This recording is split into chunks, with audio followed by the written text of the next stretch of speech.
என்னுடைய பெத்தாப்பா ரசூலுல்லாவுடைய ஆலோசனையை கேட்டு பேரை மாத்திருந்தா என்னமா நல்லா இருந்திருக்குமே. ஏங்க என்ன ஆச்சு? நபியுடைய சொல்ல கேட்டு பேரை மாத்தாத காரணத்தினால ஃபமா ஜாலத்தில் ஹுசூனத்து ஃபீமா பஅது, எங்க குடும்பத்தில் பிறக்கிற ஒவ்வொருத்தனும் முரடனா இருக்கிறான். நளினம்னு மாத்திக்க, இலகுன்னு மாத்திக்கன்னு ரசூலுல்லாஹ் சொன்ன ஆலோசனையை கேட்காதனுடைய விளைவு, அதனுடைய எஃபெக்ட் என்ன ஆச்சு? பிறக்கிற உள்ள பூரா முரடா பிறக்குது, முரட்டுத்தனமா பிறகு. இதுதாங்க நபியுடைய ஆலோசனையை கேட்கறதுக்கும் விடுறதுக்கு உண்டான வித்தியாசம். கேட்டவங்க மாத்திக்கிட்டவங்க சிறப்பு பெற்றாங்க, கேட்கலன்னா நபி ஒன்னும் சொல்லல, விளைவு என்ன ஆச்சு? பிறக்கிற பூரா முரணா பார்த்து. இந்த மாதிரி தான் நபிகள் நாயகம் ஸல்லல்லாஹு அலைஹி வஸல்லம் ஆலோசனையா சொன்னதை அங்கீகரிச்சுட்டா குறைஞ்சது பலாபலன் இருக்குமா இல்லையா? அதை காரணம் காட்டி நபியவே ரெண்டா பிரிச்சு பங்கு போட்டு அவங்கள ரெண்டா பிரிச்சு எடுக்கிறதுங்க கூடியது. அருமை சகோதரர்களே, இது இஸ்லாமிய நடைமுறைக்கு மாற்றமல்ல, நபியுடைய தகுதியை காட்டுவதற்குண்டான அத்தாட்சியம் அல்ல. ஒரே ஒரு நிகழ்ச்சி, நிறைய சொல்லலாம் இதனுடைய ஆதாரங்களை எப்படி சொல்றதுன்னு சொல்லி, ஆனால் சந்தர்ப்பம் எனக்கு குறைவா இருக்கிறதுனால ஒரு நிகழ்ச்சியை சொல்லி நான் என்னுடைய உரையை முடிக்கிறேன். அருமை சகோதரர்களே, சஹாபாக்கள் எப்படி நடந்தாங்க கூடிய ஒரு குறிப்பு. ஸல்லல்லாஹு அலைஹி வஸல்லத்துடைய ஆலோசனையை கேட்கணுங்கிறது இல்லை, தீன சொன்னா ஏத்துக்க, சொந்தமா சொன்ன உரம் போட்டா கேட்கணுமா, தண்ணி ஊத்துனா கேட்கணுமா? இவர் கேட்கிறார், நபி சொல்லிட்டாங்கிறதுக்காக. ஹதீஸ்ல வருது, ஜுலைபீப் சொல்லி ஒரு சஹாபி இருந்தார். ஜுலைபீப், அந்த சஹாபி கொஞ்சம் குள்ளமானவர், பார்க்கறதுக்கு கொஞ்சம் பங்கரையான உருவமும் இருந்துச்சு. அவருக்கு யாரும் பொண்ணும் தரமாட்டேன் இருந்தாங்க. அப்ப ஸல்லல்லாஹு அலைஹி வஸல்லம் அந்த அன்சாரிகள்கிட்ட சொன்னாங்க, ஒருத்தட்ட போய், ஏப்பா உன் மகளை நான் பொண்ணு கேட்கிறேன் தரீங்களான்னு. அந்த அன்சாரி சஹாபி சந்தோஷத்தில் குதிச்சார், நாயகமே நீங்க கேட்டு நான் இல்லைடா சொல்ல போறேன். ரசூலுல்லாஹ் சொன்னாங்க, எனக்கு இல்லைப்பாண்டாங்க. வேற யாருக்கு? ஜுலைபீபுக்கு கேட்கிறேன்டா. பாருங்க, பொண்ணு கொடுக்க சொல்றாங்க ரசூலுல்லாஹ். இது என்ன தீனா சொல்றாங்களா துனியாவை சொல்றாங்களா? எங்க இது உலக விஷயமா அல்லது தீனுடைய விஷயமா? உலக விஷயமா தானே ஸல்லல்லாஹு சொல்றாங்க. உடனே அவர் என்ன செஞ்சாரு? ஆஹா, உடனே தட்டி கழிக்கிறதுக்கு என் வீட்டில் கொஞ்சம் கேட்கணுங்க. பொதுவாக சொல்ற பழக்கம் தானே, கொடுக்க நினப்பு இல்லைன்னா என் பொண்டாட்டிட்டு ஒரு வார்த்தை கேட்டுக்கிறேங்க அப்படின்னு அந்த சஹாபியும் அந்த அன்சாரி சஹாபியும் மனைவிட்ட போனார். மனைவிட்ட போய் அவர் சொன்னாரு, நபி பொண்ணு கேட்டாங்கன்னு சொன்ன உடனே ரொம்ப தங்கமா போச்சு, கொடுத்துருங்கட்டு சந்தமா. நபிக்கு கேட்கல, ஜுலைபீபுக்கு கேட்டாங்கன்னு. அந்தம்மா சொல்லுச்சான், அல்லாஹு அக்பர், இன்னும் இடத்துல பெரிய பெரிய இடத்துல இருந்தெல்லாம் பொண்ணு கேட்டு வந்தாங்க, நம்ம கொடுக்கல. இன்னென்ன இருக்கலாம், நபி கொடுக்கன்னு சொல்லியிருந்திருக்கலாம், கொடுக்கல. கடைசியில் ஜுலைபீபுங்கிறதுக்காக போய் நம்ம கொடுக்கணும். அதனால வேண்டான்னு சொல்லிருங்க, இல்லைன்னு சொல்லிருங்க. அருமை சகோதரர்களே, ஒரு குடும்பத்தில் நுழைஞ்ச ஒரு ஆலோசகரா நபி சொல்றாங்க, தாயும் தகப்பனும் தன்னுடைய பிள்ளைக்கு ஒரு அழகான ஆண்மை தேர்ந்தெடுக்கக்கூடிய இயல்புதான். பெற்றோர்கள் அதே நிலையை எடுக்கிறாங்க. இந்த நிகழ்ச்சியை தாயும் சொல்ல தகப்பனும் சொல்ல நபிகிட்ட போய் இல்லைன்னு சொல்லிடலான்னு சொல்லி புறப்படும் போது எந்த பெண்ணை ரசூலுல்லாஹ் கேட்டாங்களோ இந்த பெண்ணு ஓரமா நின்று இந்த உரையாடலை கேட்டுச்சு. தாயும் தகப்பனும் சேர்ந்து கொடுக்க வேணான்னு சொன்ன உடனே அந்த பெண்ணு கேட்டுச்சு, நபி சொன்ன ஆலோசனையை மீறியா நீங்க நடக்கிறீங்க. அல்லாஹு அக்பர். தன்னை பத்தி சொல்லும் பொழுது நபியுடைய கட்டளைக்கு மீறி, நபி சொன்ன ஆலோசனைக்கு மீறி, நபி சொல்லக்கூடிய இந்த நல்ல விஷயத்துக்கு மாற்றமா என்னை வேற யாருக்கு கொடுக்க போறீங்க? நபி சொல்றாங்கடா, நான் வீணா போக மாட்டேன். இதுதாங்க அந்த காலத்து இந்த பொட்ட பிள்ளைக்கு கூட விளங்குச்சுங்க. இந்த பொட்ட பயல்களுக்கு விளங்க வேணாம். உடனே அந்த பெற்றோர்கள் தாயும் தகப்பன் என்ன சொன்னாங்க? மகளே சரிங்குது அப்படின்னா ரசூலுல்லாஹ்ட்ட போய் சரின்றுவோம். ஸல்லல்லாஹு அலைஹி வஸல்லம் போய் சொன்னாங்க, நாயகமே தாங்க விரும்புறீங்கன்னா கொடுத்துருக்கடா. நபி ஸல்லல்லாஹு அலைஹி வஸல்லம் கட்டி கொடுத்துட்டாங்க. திருமணம் செய்து நின்று அந்த ஜுலைபீபுக்கு கட்டி கொடுத்தாங்க. சொல்லு, வரலாறு நீளமா இருக்குது. நான் உங்களுக்கு சொல்ல வேண்டியது இதுதான். ஒரு குடும்ப விஷயத்தில் தலையிட்டு ரசூலுல்லாஹ் ஆலோசனை சொல்ல, அந்த குடும்ப மணப்பெண்ணே வெளியே வந்து நபி சொல்லும் பொழுது, வமா கான லிமுமினின் வலா முஃமினத்தின் இதா கதல்லாஹு வ ரசூலுஹு அம்ரன், அல்லாஹ்வும் ரசூலும் ஒரு தீர்ப்பு செஞ்ச பிறகு மூமினான ஆணுக்கும் பெண்ணுக்கும் மறுத்து பேசுவதற்கு எந்த உரிமையும் இல்லை என்ற அந்த ஆயத்துடைய அடிப்படையில் அந்த பெண்ணு மறுத்து பேச கல்யாணம் நடந்துச்சு. அல்லாஹு அக்பர். இந்த வார்த்தையை கேட்டவன ரசூலுல்லாஹ்வுக்கு என்ன சந்தோஷம் தெரியுமா? இந்த மணப்பெண்ணே எனக்கு கொடுத்த மரியாதை அல்லவா இது. ஸல்லல்லாஹு அலைஹி வஸல்லம் சொன்னாங்க, அல்லாஹும்ம சுப்ப அலைஹா சுப்ப அலைஹல் கைர சுப்பா வலா தஜால் ஐஷஹா கத்தா. அல்லாஹ் அந்த பெண்ணுடைய வாழ்க்கையில பரக்கத்தை கொட்டி தருவாயாக, அந்த வாழ்க்கையை சிரமமான வாழ்க்கையாக நீ ஆக்கி விடாதே என்ற துஆவும் கொடுத்தாங்க. சோதரர், ஹதீஸ்ல வருது, மதீனாவில் இருக்கக்கூடிய பெண்கள்ல தாராளமா செலவழிச்ச பெண்கள் அந்த ஒரு பெண்ணா இருந்துச்சு. ஜுலைபி பார்க்கிறதுக்கு பங்கரையா இருந்தார், உருவத்துல பங்கர. ஆனா பின்னால யுத்தம் வந்துச்சு. ரசூலுல்லாஹ் சொன்னாங்க, தேடி பாருங்க யாரெல்லாம் ஷஹீதா இருக்கிறாங்கன்ட்டு. எல்லாரும் தேடிட்டு வந்து சொன்னாங்க, பெருமானார் ஸல்லல்லாஹு அலைஹி சொன்னாங்க, ஜுலைபிபை நான் தேடுறேன், அவரை காணாம தேடுங்கண்ணா. தேடி போன பொழுது 7 காபிர்கள் வெட்டி வீழ்த்தப்பட்டு கிடந்து இவரும் ஷஹீதாகி கிடந்தார். சொன்னாங்க 7 பேர்த்த நரகத்துக்கு அனுப்பிச்சிட்டு அவர் சொர்க்கத்துக்கு போயிருக்கிறார் என்று சொல்லி அந்த ஜனாசாவை தன்னுடைய தோளிலே ரசூலுல்லாஹ் தூக்கி போட்டார். வேறு கட்டில் வைக்காமல் ஹதீஸில் வரலாற்றில் தெல்ல தெளிவா நபி தன்னுடைய தோளிலே சுமந்து வந்து குழி தோண்டப்பட்டு தாங்களே கரங்களால் இறக்கி வைத்தார்கள் என்ற தகவல் நமக்கு தெரிகிறது. சோதர்களே, இது சஹாபாக்களுடைய வாழ்க்கை, நபியை அங்கீகரிக்கக்கூடிய தன்மை இதுதான். அருமை சோதர்களே, ஒருவான சோத்துக்கு ஒரு சோறு பதம் வாங்க. இத்தனை விஷயங்கள் நான் உங்களுக்கு எடுத்து சொல்லியிருக்கிறேன். இப்படி தான் தோன்றித்தனமாக குர்ஆனுக்கும் ஹதீஸுக்கும் விரிவுரை சொன்னதுடைய விபத்து தான் காதியானி போன்றவர்கள் உருவானார்கள். தக்லீது செய்ததுனாலேயோ, முன்னோர்களுடைய பேச்சுக்களை கேட்டு நடந்ததுனாலேயோ, ஆத்ம சுத்தி தரக்கூடிய தசவுடைய கலையை ஏற்றதுனாலேயோ யாரும் வீணாகி போகவில்லை. நீங்களும் நாமும் கொண்டிருக்கக்கூடிய இந்த வழிமுறை, இதுதான் நபியை நாம் மதிக்கக்கூடிய வழிமுறை, நபிக்கு அங்கீகாரம் தரக்கூடிய வழிமுறை, நபியை அனைத்து துறையிலையும் நம்முடைய முன்மாதிரியாக ஏற்றுக்கொள்ளக்கூடிய வழிமுறை. ஆகையினாலே இதை விளங்கி இது போன்ற எத்தனை அனாச்சாரங்கள் அபத்தங்களை எல்லாம் அள்ளி கொட்டிய இவர்களை சார்ந்திருந்தக்கூடிய மரியாதைக்குரிய அந்த இளைஞர்களை நான் மிக பணிவுடன் கேட்கிறேன், நீங்கள் எங்களுக்காக வேண்டி சொல்ல வேண்டாம், தனியாக ஒரு இடத்திலே அமர்ந்து சற்று சிந்தியுங்கள். மார்க்கத்தை சொல்லுவதற்கு யாருக்கு தகுதி இருக்கிறது என்று தகுதியுடையவர்களை தேர்ந்தெடுங்கள். அதற்கு பிறகு அல்லாஹ் தான் காப்பாற்ற வேண்டும். அல்லாஹ் உங்களுக்கும் நமக்கும் சத்தியத்தை சரியாக விளங்கி அதை செயல்படக்கூடிய நல்லடியாருடைய கூட்டத்தில் ஆக்கி அருள் புரிவானாக என்று துஆ செய்து எனது உரையை நான் நிறைவு செய்கிறேன். வாஹிர் தவானா அனில் ஹம்துலில்லாஹி ரப்பில் ஆலமீன். அஸ்ஸலாமு அலைக்கும் வரஹ்மத்துல்லாஹி தஆலா வபரகாத்துஹு. அதனால இன்னொரு 5 நிமிஷம் அதிகபட்சமா ஒரு 5 நிமிஷம் நீங்க பொறுத்துக்கிறோம்னா அதுக்கு பிறகு ஒரு துஆ செய்துட்டு நம்ம இன்ஷா அல்லாஹ் கலைஞ்சிருவோம். பெருமக்களே, எப்படிப்பட்ட ஒரு கொடூரமான காரியத்தை செய்துக்கிட்டு இருக்கிறாங்க ஸல்லல்லாஹு அலைஹி வஸல்லம் விஷயத்துல. எனக்கு ஒரு சின்ன செய்தி ஞாபகம் வருது, ஒரு சொல்றது பொருத்தமா இருந்திருக்காண்டி சொல்றேன். இங்கிலாந்துல உள்ள ஒரு எம்பி ஒரு தடவை குர்ஆனை எரிச்சான், கேள்விப்பட்டிருக்கீங்களா?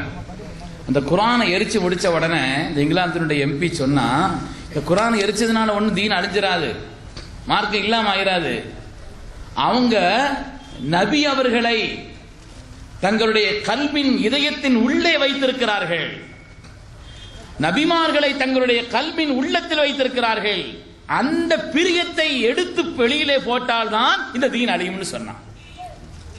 யாருக்கு அசத்தவங்க ஒரு யூதன் ஒரு வார்த்தை இடையில சொன்னாங்க இல்லையா, யாருக்கு பின்பலமாக இவர்கள் இருக்கிறார்கள் என்பதை நீங்கள் யோசிக்க வேண்டும். எங்கே வைத்து கை வைக்கிறார்கள்? அசத் சொன்ன மாதிரி அருமையான இளைஞர் பெருமக்களை, உங்களுடைய தீனின் மீது கொண்ட பற்றின் காரணத்தினாலே உலமாக்கள் இப்படிப்பட்ட கூட்டங்கள் நடத்துறதுங்கிறது எங்களுக்கு பெரிய சிரமம் தான்.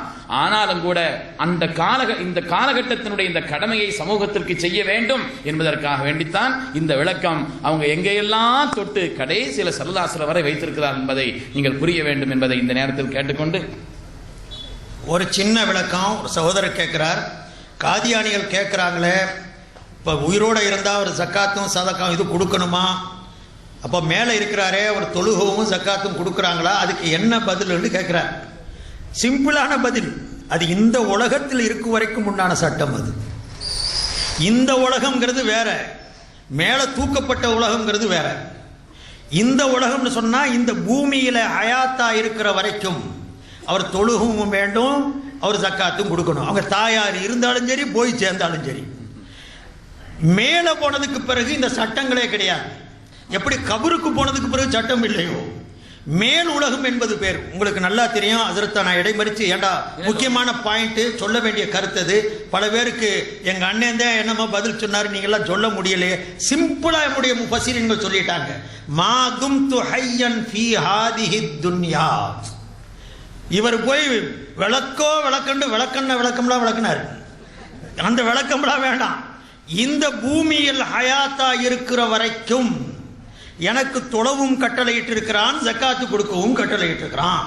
அப்ப இந்த பூமியில ஹயாத்தா இப்ப இருக்கு வரைக்கும் 33 வயசு இருந்தாங்க, சலாத்தும் செஞ்சிருப்பாங்க, ஜக்காத்தும் கொடுத்திருப்பாங்க. பின்னால இறங்கி இந்த பூமியில வருவாங்க, அப்ப தொழுகவும் செய்வாங்க, ஜக்காத்தும் கொடுப்பாங்க.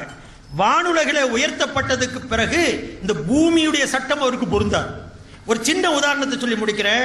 ஸல்லல்லாஹு அலைஹி இந்த உலகத்தில் அல்லாஹ்வை பார்க்க முடியுமா? எங்க அல்லாஹ்வை பார்க்க முடியுமாங்க? ஏண்டா அல்லாஹ் மூசா அலைஹிஸ்ஸலாமே கேட்டாங்க, அல்லாஹும்ம அரின்னி அன்துரு இலைக், எனக்கு கொஞ்சம் முன்னால வந்து நில்ல, நான் பார்க்குறேன்ட்டாங்க. அல்லாஹ் அதுக்கு பார்த்தா லன் தரானி, நீ பார்க்க முடியாதுப்பா, உலகத்தில் இருக்கிற வரைக்கும் பார்க்க முடியாதுன்னா. ஆகரத்தில் போய் பார்ப்போமா பார்க்க மாட்டோமா? எங்க பார்ப்போமா பார்க்கமா? இந்த நிச்சயமா பார்ப்போம். சரி, ஸல்லல்லாஹு அலைஹி வஸல்லம் மேராஜில் போய் பார்த்தாங்களா இல்லையா? பார்த்தாங்க. எப்படி அவங்க பார்த்தாங்க? உலகத்தில் இருக்கிற வரைக்கும் பார்க்க முடியாதுன்னு அல்லாஹ் மூசா நபிக்கு சொன்னானே, அங்கே போய் எப்படி பார்த்தாங்கன்னா உலகம் மாறி போச்சு. பூமியில இருந்து பார்க்கல, அங்கிருந்து மாறி போய் வானுலகில் போய் அல்லாஹ்வுடைய நெருக்கத்தில் பார்க்கறாங்கன்னா அந்த சட்டங்கள் வேறுபடுது. அதே மாதிரி ஹஜ்ரத் ஈசா அலைஹிஸ்ஸலாத்துக்கு மாதும் து ஹய்யன், ஹயாத்தா இருக்கும் வரைக்கும் நான் தொழவும் வேணும், ஜக்காத்து கொடுக்கணும்னா இந்த பூமியில ஹயாத்தா இருக்கிற வரைக்கும். வானத்தில் போய் உட்கார்ந்து இருக்கிறாருன்னா அது கட்டுப்பாடாது, அது இதுல அடங்காது. ரொம்ப சிம்பிளா நம்முடைய முஃபஸிரீன்கள் சொன்னாங்க, ஹயாத்தாய் இருக்கும் வரைக்கும் இருக்கும் காலமெல்லாம் என்பதற்கு பொருள் இந்த பூமியில ஹயாத்தாய் இருக்கிற வரைக்கும். அதனால இந்த பதில் நிறைவேறியது. அந்த நண்பருக்கு நான் சுக்குர் செய்கிறேன், நன்றி செய்கிறேன். என்ன இந்த ஒரு முக்கியமான பாயிண்ட் மற்றவங்களுக்கு தெளிவில்லாமல் போயிடுங்கிறத அவர் ஞாபகப்படுத்தினாரு, அந்த முறை நான் எடுத்து சொல்லிட்டேன். கண்ணியமிக்கவர்களே, அதேபோல் மஜ்லிஸ் உலமா சார்பில் ஒரு முக்கியமான ஒரு அறிவிப்பு. பிப்ரவரி மாதம் 19ஆம் தேதி பிற 26 ரபீல் அவ்வல் பிற 26 நம்முடைய நெல்லை மாவட்டத்தினுடைய மொத்த மாவட்டமும் சேர்ந்து மேலப்பாளையத்தில் ஒரு பெரிய அளவில் இன்ஷா அல்லாஹ் மாநாடு நடத்த ஏற்பாடு செய்திருக்கிறோம். நெல்லை மாவட்ட ஜமாஅத்துல் உலமா சபையின் சார்பாக ஷரியத்தினுடைய மாநாடு உண்டு. 11ஆம் தேதி அம்பையிலையும் இந்த வட்டார ஜமாஅத்துல் உலமா சபையினுடைய மாநாடு நடக்கிறது. 19ஆம் தேதி நம்ம மாவட்ட அளவில் ஒரு பெரிய அளவில் ஒரு மாநாடு இன்ஷா அல்லாஹ் ஏற்பாடு செய்யப்பட்டிருக்கிறது. அதிலே நீங்கள் கலந்து கொள்ள வேண்டும் என்று கேட்டுக்கொள்கிறோம். இன்ஷா அல்லாஹ் ஒரு சின்ன துவாவோடு கூட்ட முடியும். அதற்கு முன்னாலே நம்ம மஜ்லிஸ் உலமா சபையினுடைய துணை செயலாளர் ஆஷிகுல்லா ஹஜ்ரத் அவர்கள் சுருக்கமாக நன்றி சொல்லுவோம். நம்ம இங்கே வசூல் பண்ணப்பட்டதனுடைய 16,150 ரூபா வசூலாயிருக்கு. ஆஷிகுல்லா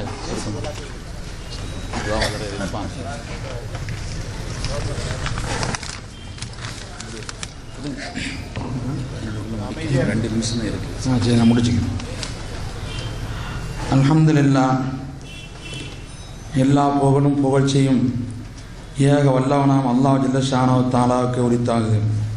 அவனுடைய மாபெரும் கருணை இந்த உலகுக்கு வழிகாட்ட வந்த உத்தம நபி நமது உயிரின் மேலான கண்மணி முஹம்மது ஸல்லல்லாஹு அலைஹி வஸல்லம் அன்னவர்கள் மீதும் அண்ணன் அடிச்சோட்டை அனைவருக்கும் பெசகாமல் வாழ்ந்து காட்டி உத்தம சத்திய சஹாபாக்கள் நல்லவர்கள் இறைநேச செல்வர்கள் நம்மவர்கள் மீதும் என்றென்று நின்று நிலவட்டுமாக. லைன் ஷக்கர்த்தும் ல அஸீதன்னக்கும் வலைன் கஃபர்த்தும் இன் அஸாபில் ஷதீத். நீங்கள் அல்லாஹ்வுக்கு நன்றி செய்தால் நாம் அதை அதிகப்படுத்துவோம் என்று சொல்கிறான். வலைன் கஃபர்த்தும், நீங்கள் மாற்றம் செய்தால் இன் அஸாபில் ஷதீத். சமுதாயத்தில் தவறான கருத்துக்கள் புகுந்து சீரழிந்து அல்லாஹ்வின் கோபத்திற்கு ஆளாகிவிடக்கூடாது என்பதற்காகத்தான் நச்சு கருத்துகளுக்கு இளைஞர்கள் இரையாகி இறை தண்டனைக்கு ஆளாகிவிடக்கூடாது என்பதற்காக இந்த கூட்டம் ஏற்பாடு செய்யப்பட்டது. வயல்வெளியில் நெல்மணிகளோடு கதிர்களோடு களைகள் இருந்தால் நெல்லுக்கு எப்படி ஆபத்தோ அதை பார்த்து கொண்டு வயலுக்கு சொந்தக்காரன் எப்படி பார்த்து கொண்டு இருக்க மாட்டான்.